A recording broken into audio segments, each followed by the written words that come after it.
¿Cómo estás? Es el 15º domingo del tiempo ordinario y sabes que me muero de ganas porque iniciamos este programa porque el Evangelio en esta ocasión nos presenta un tema que verdaderamente me apasiona desde el punto de vista bíblico, la parábola del buen samaritano. Hay tanto que aprender de cada uno de los personajes que intervienen en esta parábola que ¿por qué no comenzamos de una vez por todas?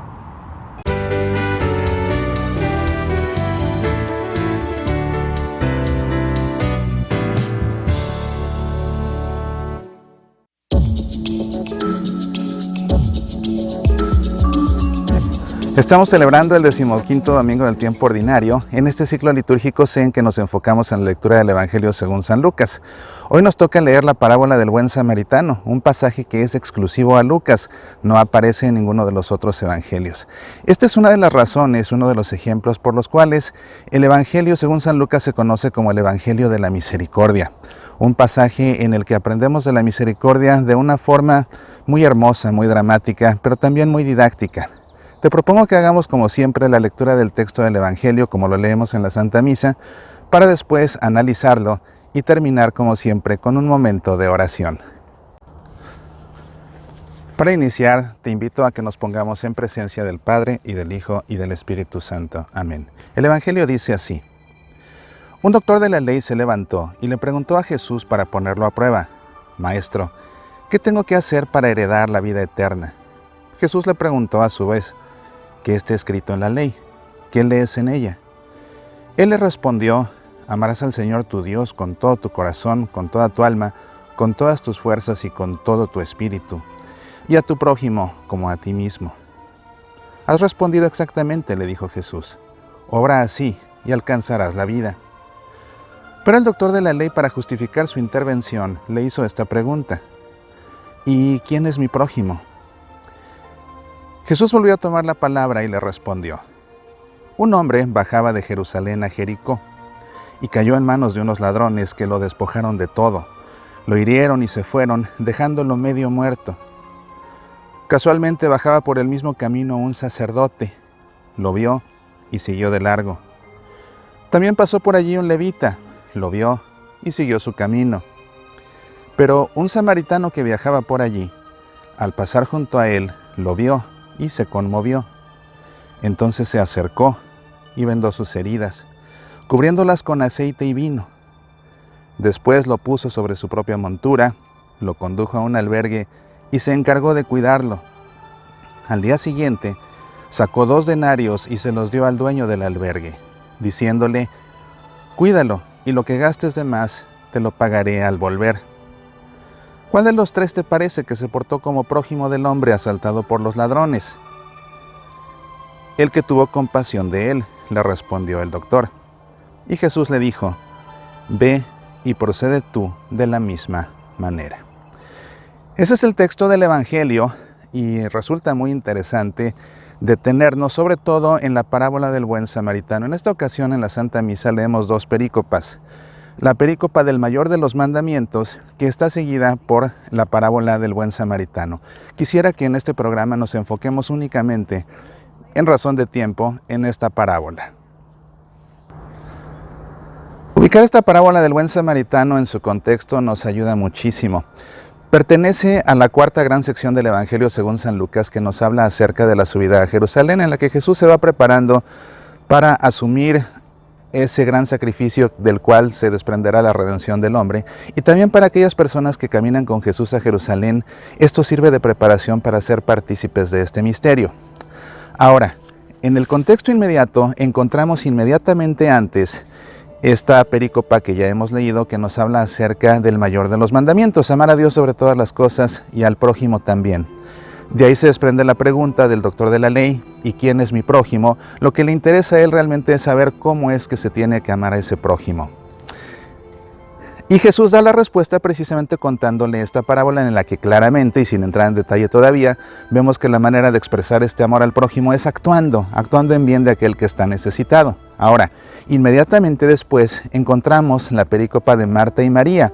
Jesús visita a un par de amigas y una de ellas se afana por todos los preparativos porque tienen una persona de visita y reconviene a su hermana que en vez de ayudarla se sienta al lado de Jesús a no hacer nada aparentemente, y Jesús le dice a la hermana activa que la hermana que se ha sentado a no hacer nada a su lado es en realidad la que ha escogido la menor parte.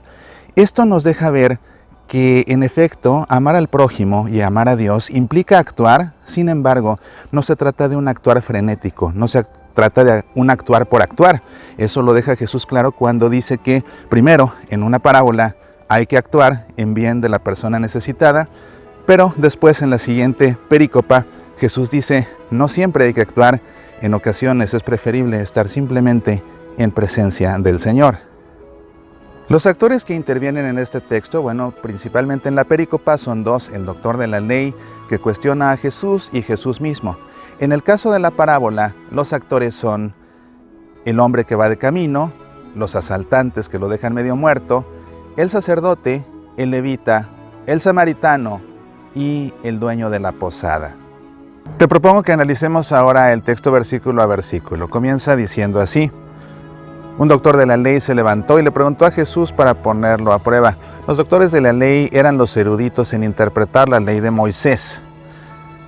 Le dice a Jesús: Maestro, ¿qué tengo que hacer para heredar la vida eterna? Lo llama maestro. Claramente este doctor de la ley le tenía respeto a Jesús, incluso lo reconocía como un rabí, como un maestro. Jesús le preguntó a su vez: ¿qué está escrito en la ley? ¿Qué lees en ella? Él le respondió: amarás al Señor tu Dios con todo tu corazón, con toda tu alma, con todas tus fuerzas y con todo tu espíritu, y a tu prójimo como a ti mismo. Has respondido exactamente, le dijo Jesús, obra así alcanzarás la vida. Realmente fíjate cómo le hace una pregunta a Jesús y Jesús le responde a su vez con otra. El que acaba dando la respuesta es él mismo. Ya se la sabe, por eso Jesús quiere que él la diga, que están jugando. Con esto el doctor de la ley queda pues un poco mal, porque le hace una pregunta y Jesús le deja ver: ya te sabes la respuesta. Entonces por eso es que trata de justificarse y dice así. Por eso el doctor de la ley, para justificar su intervención, le hizo esta pregunta: ¿y quién es mi prójimo? Jesús volvió a tomar la palabra y le respondió: un hombre bajaba de Jerusalén a Jericó. Jericó era una ciudad que se encontraba o se encuentra a la fecha a unos 27 kilómetros al este, un poquito como que al este y al norte, un poquito como que al, que será el este-noreste, ¿verdad? 27 kilómetros de Jerusalén. Jericó era una ciudad muy importante. Originalmente estaba habitada por los cananeos y fue por esa ciudad por la cual Israel entró a la tierra prometida. Pero era un camino largo, ¿te das cuenta? 27 kilómetros. Era más o menos un día de camino, porque en ese entonces la gente solía caminar 20 kilómetros por día. Entonces quizás pues un poquito estirando el camino alcanzaba a llegar en una jornada. Pero como sea, no estaba tan cerca. Pero bueno, eso realmente no es tan importante para el propósito de la historia. Un hombre bajaba de Jerusalén a Jericó y cayó en manos de unos ladrones que lo despojaron de todo, lo hirieron y se fueron dejándolo medio muerto. Es decir, le quitan todos sus bienes materiales que lleva, pero además casi le quitan la vida, lo dejan medio muerto.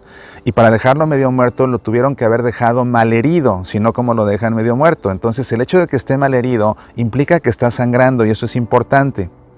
Vas a ver por qué.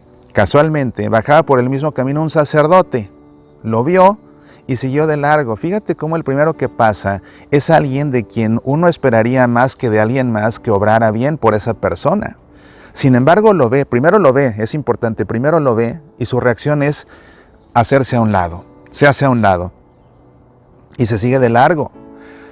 ¿Por qué reacciona así el sacerdote? Es que según las reglas religiosas, si el sacerdote tocaba a una persona malherida que estaba sangrando, quedaba impura, quedaba contaminada. Entonces ya no podía ejercer sus funciones en el templo como sacerdote hasta que no pasara por los rituales de purificación. Muy probablemente o muy seguramente el sacerdote, después cuando fue al templo, rezó por este medio muerto. Pero aquí vemos cómo de nada sirve una religión que impide que una persona sea caritativa con aquel que está en necesidad. En este caso, los principios religiosos del sacerdote le impiden proceder bien ante una persona que está en extrema necesidad, está medio muerto, está en extrema necesidad. ¿De qué sirven pues esos principios religiosos cuando maniatan a un hombre bueno, un sacerdote, para que haga el bien?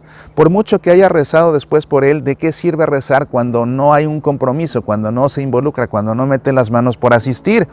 Una gran lección para nosotros también. También pasó por allí un levita, lo vio y siguió su camino. Los levitas eran la tribu de la cual venían todos los sacerdotes, de manera que eran una tribu de las 12 tribus de Israel muy respetable. Y los levitas eran personas muy respetables que se consideraban con una gran dignidad precisamente por eso, porque de esa tribu provenían todos los sacerdotes. En este caso ya no es un hombre religioso como el sacerdote el que pasa al lado del medio muerto, sino que en esta ocasión es un laico. Y el laico, este levita, muy respetable, de una tribu muy respetable, reacciona igual que el sacerdote. También lo ve primero y también se hace a un lado y se sigue de largo. ¿Por qué? En el caso de este laico, en el caso de este levita, lo que lo frena a actuar son sus valores sociales. Porque igualmente, si tocaba al medio muerto que estaba mal herido, quedaba impuro. Y al quedar impuro, entonces ya no podía tener contacto con nadie en la sociedad hasta que no pasara también por los rituales de purificación. Vemos entonces cómo los valores sociales de esta persona lo impiden a hacer el bien. Qué interesante, en el caso del sacerdote, sus valores religiosos le impiden hacer el bien. En el caso del levita, sus valores sociales le impiden hacer el bien. Valores religiosos que impiden hacer el bien a un hombre bueno, un sacerdote. Valores sociales que impiden a un hombre bueno y respetable, un levita, hacer el bien. ¿De qué sirven pues esos valores? De nada. Es lo que Jesús quiere dejar claro. Viene la gran sorpresa. Pero un samaritano que viajaba por allí. Los samaritanos eran odiados por los judíos porque en algún tiempo se mezclaron ellos con personas de Mesopotamia y de Siria. Se casaron unos con otros y comenzaron a adoptar no solamente sus costumbres, sino también prácticas religiosas, lo cual el pueblo de Dios lo consideró como una traición, como un adulterio, porque habían dejado de serle fieles a la religión auténtica del Dios verdadero para combinarla con prácticas paganas, en este caso prácticas y creencias de la gente de Mesopotamia y de la gente de Siria. Estaban tanto en tensión ellos que hubo un momento después de la destrucción del templo de Jerusalén que cuando se necesitaba ayuda para reconstruirlo, los samaritanos, en vez de ayudar, hacían todo lo posible por sabotear los esfuerzos de los judíos para volver a construir el templo y con eso frenarlos. Y lo que les colmó el plato fue que en una ocasión un nieto del sumo sacerdote se casó con la hija de Sanbalat, que era el rey de los samaritanos. Eso fue ya la gota que derramó el vaso. Entonces había mucho odio y tensión entre los judíos y los samaritanos. Incluso hace 2 domingos vimos a Jesús como cuando emprende su subida a Jerusalén, al primer lugar que va es a un lugar de samaritanos y los acaban maltratando, los acaban corriendo, no los acogieron. Entonces la tensión entre samaritanos y judíos era muy grande, realmente muy grande. Había un odio entre ellos dos. Bueno, pues resulta que el gran sacerdote de Dios, el gran levita de cuya tribu provenían los profetas, ven a un hombre medio muerto y prefieren seguir de largo, en tanto que uno de esos odiosos, odiados, detestables samaritanos ve también al medio muerto, dice, al pasar junto a él lo vio y en lugar de hacerse a un lado, se conmueve, lo vio y se conmovió. Y esta expresión se conmovió significa que se conmovió con las entrañas, lo que significa que sintió ese Rehemim que procede del Rehem, que ya te explicaba. Ese Rehemim es la misericordia que procede del Rehem, que es el seno materno. Entonces la misericordia en realidad se refiere a ese amor que siente una madre por el hijo de sus entrañas, un amor entrañable. Este samaritano se conmueve de esa forma, siente esa misericordia que se siente con las entrañas. Dicho en nuestros términos, le dolió hasta el alma ver a este hombre medio muerto. A diferencia de los otros que lo ven y se siguen, a este samaritano le duele hasta el alma verlo en estas condiciones. Entonces se acerca, en vez de seguirse, se acerca. Otro contraste más. No solo es un despreciado, sino que además se conmueve y además ahora se acerca en lugar de seguirse y actúa. Y vendó sus heridas, cubriéndolas con aceite y vino, lógicamente para purificar. El aceite pues para los golpes, ¿verdad? Para los moretones. El vino con el alcohol para purificar, ¿verdad? Para usarlo como un antiséptico, para prevenir las infecciones de las heridas. Después lo puso sobre su propia montura. Vemos entonces cómo el samaritano está empleando sus bienes materiales. Importante, emplea sus bienes materiales para ayudar a este medio muerto. lo condujo a un albergue y se encargó de cuidarlo. Esto es importantísimo. No solo pone a su disposición sus bienes materiales, pone a su disposición un bien que quizás sea el más preciado en nuestros tiempos, su tiempo personal. Su tiempo personal. Se encargó de cuidarlo empleando su tiempo personal. Al día siguiente sacó 2 denarios y se los dio al dueño del albergue. No solamente usa sus bienes materiales, no solamente emplea su tiempo, emplea también su dinero y le da los 2 denarios al posadero diciéndole: cuídalo y lo que gastes de más te lo pagaré al volver. Es decir, le da lo que lleva y está dispuesto a pagar más si es necesario. ¿Cómo ayuda el samaritano? ¿Cómo reacciona el samaritano? Primero se conmueve, le duele hasta el alma, le duelen las entrañas, siente esa misericordia. Después se acerca, después actúa, sanando. Primero sana y purificando, ¿verdad?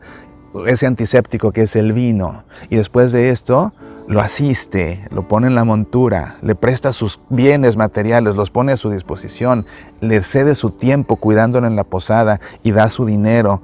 Y si se necesita más, está dispuesto a darlo por ayudar a esta persona que se encontró medio muerta en el camino. ¿Cuál de los 3 te parece que se portó como prójimo del hombre asaltado por los ladrones? El que tuvo compasión de él, le respondió el doctor. Fíjate que es tal el odio que tienen por los samaritanos que este doctor de la ley no es capaz de decir el samaritano. No puede pronunciar. Cuando la gente le tiene mucho rencor a otra persona, por alguna razón es incapaz de pronunciar su nombre y se refieren siempre a esa persona, a ese, ni siquiera me acuerdo de su nombre. Y no, es que no lo pueden pronunciar porque tal es el rencor. Entonces tanto rencor le tienen los samaritanos que no puede decir el samaritano, no puede pronunciar, no quiere contaminar su boca diciendo la palabra samaritano por su rencor. Entonces por eso dice: el que tuvo compasión de él, le respondió el doctor. Y Jesús le dijo: ve y procede tú de la misma manera. La enseñanza es clara, pero conviene entender estos aspectos de la reacción de cada uno y por qué Jesús usa estos 3 personajes en concreto. Un sacerdote que se espera lo máximo de él por ser un sacerdote de Dios, cuyos principios religiosos le impiden hacer el bien. Un levita, una persona laica ahora, pero muy respetable también, de la cual se esperaría lo mejor, incluso socialmente. Una persona de una sociedad respetable tiene que conducirse de una forma respetable. Y resulta que sus valores sociales, sus principios sociales, también le impiden hacer el bien. Entonces, ¿de qué sirven los valores religiosos de uno y de qué sirven los valores sociales del otro? De nada. Y ahora es un despreciado el que da la gran sorpresa y actúa realmente con esa misericordia, que a fin de cuentas esa misericordia, ese rehem en hebreo, es el amor con el que ama a Dios. Entonces, cuando dice que el samaritano se conmovió, está diciendo que el samaritano sintió el amor de Dios y es ese amor de Dios lo que lo mueve a actuar de todas estas formas, sanando, purificando, en fin, todo lo que ya te he explicado paso a paso. Ahora, fíjate que la estructura de este texto resulta muy interesante, porque si te fijas, la forma como termina la perícopa anterior que da pie a esta, que es ese diálogo acerca del mayor de los mandamientos, fíjate cómo este texto de la parábola realmente comienza así, ¿verdad? O esta perícopa en la que se refiere a la parábola comienza así. Jesús le dice, después de que contesta el mayor de los mandamientos, amarás a Dios y amarás a tu prójimo, Jesús le dice: obra así y alcanzarás la vida eterna. Y después el doctor de la ley le pregunta: ¿y quién es mi prójimo? Después viene la parábola y después Jesús le pregunta ahora al doctor: ¿y quién es el prójimo? Y después, como termina la historia, diciéndole Jesús: ve y haz tú lo mismo. ¿Cómo empezó la historia? Con Jesús diciéndole: haz tú lo mismo. ¿Cómo continúa la historia? Con la pregunta: ¿y quién es el prójimo? Luego viene la parábola que explica quién es el prójimo. Luego otra vez viene la pregunta: ¿quién es el prójimo? Que corresponde a la segunda parte de la perícopa. Y luego cómo termina la perícopa con la instrucción de Jesús: ve y haz tú lo mismo, así como empezó. Entonces, esta estructura, ya te lo he dicho, es un quiasmo, ¿verdad?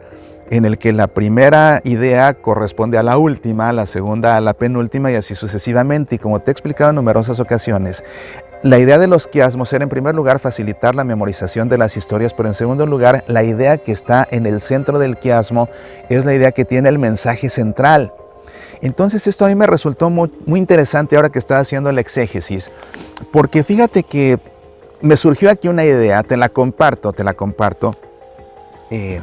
porque me resultó muy interesante que si esto está estructurado como un quiasmo y la idea central es realmente la idea central o es el mensaje, resulta que la forma como está estructurada la parábola, nos encontramos a tres actores importantes: el sacerdote, el levita y el samaritano. Bueno, ¿quién es el que se menciona en medio? El levita. Entonces, si reescribimos el quiasmo, si lo desarrollamos, quedaría precisamente en el centro el levita. ¿Qué hace el levita? Pues el levita igual lo ve y se sigue de largo, es decir, no hace nada. Pero es el que quedaría en medio, desarrollando así este quiasmo. Entonces esto me llevó a pensar, si la idea central que quiere dar Jesús aquí es una crítica a un levita, ¿no será que este doctor de la ley era un levita también? ¿No será que este doctor de la ley pertenecía a esa tribu de los levitas? Porque lógicamente esta respuesta que está dándole a Jesús a este doctor de la ley es todavía para ponerlo más en su lugar, por tratar de pasarse de listo primero poniéndolo a prueba cuando ya se sabe la respuesta. Entonces fíjate esta teoría, es una teoría, y que quede claro, lo subrayo como teoría o como hipótesis si tú quieres. ¿Será acaso que lo que Jesús quiso fue, con esta parábola y como está estructurada, justo en el medio, poner al levita, para que quede claro que esta es una crítica directa en contra de este doctor de la ley? Y si es así, ¿será entonces porque este doctor de la ley era un levita? Ahí lo pongo sobre la mesa, lo pongo a consideración de algún colega biblista que esté viendo esto y que me diga su opinión. Ahora, después de analizar esto,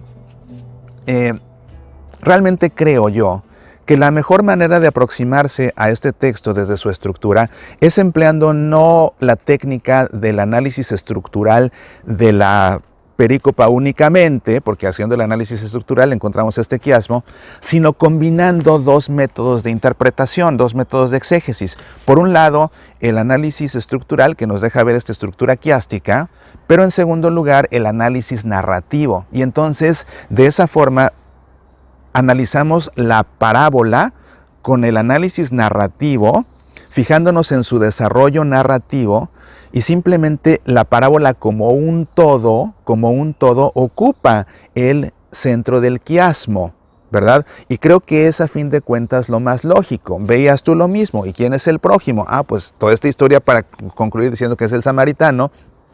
¿Y quién es el prójimo? Pues el que actuó bien, pues veías tú lo mismo. Entonces, yo creo que más bien, esa primera hipótesis que planteé, más bien la forma es esta. Sí es un quiasmo, pero el centro del quiasmo es la parábola como tal, toda en conjunto. Y entonces, aplicando el método del análisis narrativo a la parábola, sí nos damos cuenta, lógicamente, que es una historia que se va desarrollando en un drama creciente, y que este drama creciente alcanza su clímax precisamente con la aparición y la intervención del samaritano, del que nadie se hubiera esperado que fuera el que iba a actuar bien. Entonces, esta narrativa también es muy típica de Lucas, ¿verdad? El drama. Lucas escribe muchas veces como un novelista. Los pasajes más dramáticos nos los encontramos en el Evangelio según San Lucas. Aquí encontraremos también, por ejemplo, otra parábola que solo en este Evangelio, la del hijo pródigo, ¿verdad? La del el padre que tenía dos hijos, el padre amoroso, como le quieras llamar. Así que yo creo que esta es realmente la forma correcta de enfocarla. Te digo, la estructura es un quiasmo, pero el centro del quiasmo es toda la parábola como tal, y después, aproximándonos a ella empleando el método del análisis narrativo, pues es que concluimos todo lo que concluimos aquí. La cuestión del sacerdote, la cuestión del levita, la cuestión del samaritano, sus valores que los frenan, el otro inesperado que es el que acaba actuando y es el que nos da la gran lección. Pues bien, este es el análisis del Evangelio que leemos en la Santa Misa en esta ocasión. Y ahora me gustaría que, como siempre, pues reflexionemos sobre esto, ¿verdad? Y nuestros valores religiosos. ¿Cuántas veces habrá sido que nuestros valores religiosos nos frenan?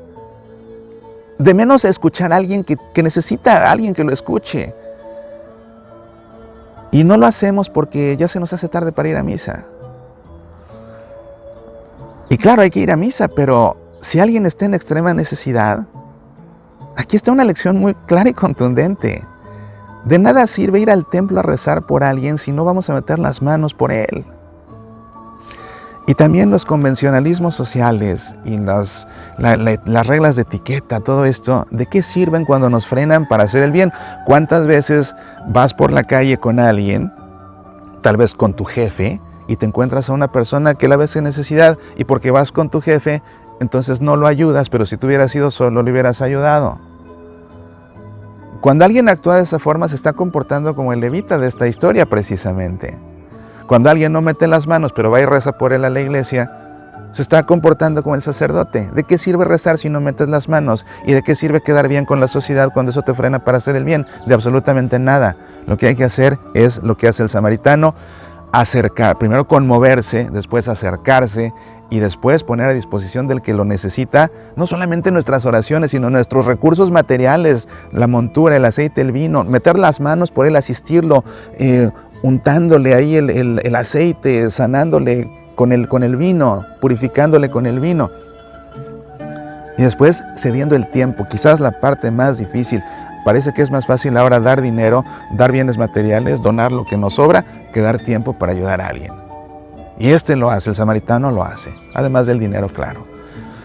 Mucho que aprender, mucho que reflexionar de esta hermosísima parábola del buen samaritano.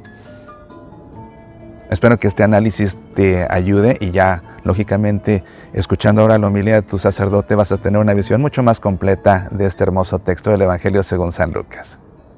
Pues bien, yo te invito a que todo esto que hemos reflexionado y aprendido lo guardemos ahora en el corazón y nos dirijamos al Señor en este momento de oración. Como siempre, te pido que por un momento cierres tus ojos, pongas tu mano sobre tu corazón y en tu interior hagas eco a estas palabras. Señor Jesús, fácil es mirar y seguir de largo. Fácil es mirar y no involucrarme. Fácil es mirar y no conmoverme. Y más fácil es rezar por mi hermano sin comprometerme con él. Fácil es poner a Dios como pretexto para no detenerme a asistir a quien lo pide. Fácil es poner la pulcritud como excusa para no querer ensuciarme las manos. Fácil es querer escudarme en mi supuesta santidad para no querer dar la mano al que ha pecado. Es difícil compartir mis bienes. Es difícil compartir mi dinero. Más difícil todavía compartir mi tiempo con aquel que me los pide.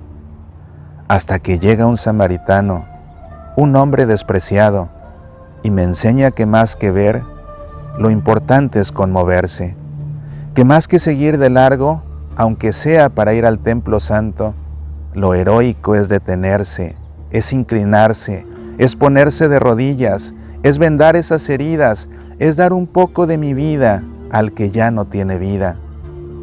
Enséñame, Señor, a ver siempre por mi prójimo.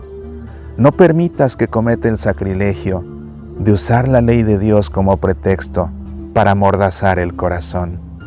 Arranca mi corazón de piedra y dame un corazón de carne, aunque muera de dolor a cada instante. Amén. En el nombre del Padre, y del Hijo, y del Espíritu Santo. Amén. Recuerda, si no lo has hecho, pide una copia de mi nuevo libro, Oraciones para una gotita de agua. Es la compilación de las oraciones con las que terminamos cada emisión de Pasión por el Evangelio. A la gente en verdad le está gustando mucho y es un libro que en verdad te ayuda a iniciar tus diálogos con el Señor de una manera entrañable, íntima, apasionada. Pídela en Amazon o desde nuestro sitio semillasparalavida.org. Está disponible en edición impresa y también en edición digital para Kindle. Te agradezco mucho que me hayas acompañado en esta emisión.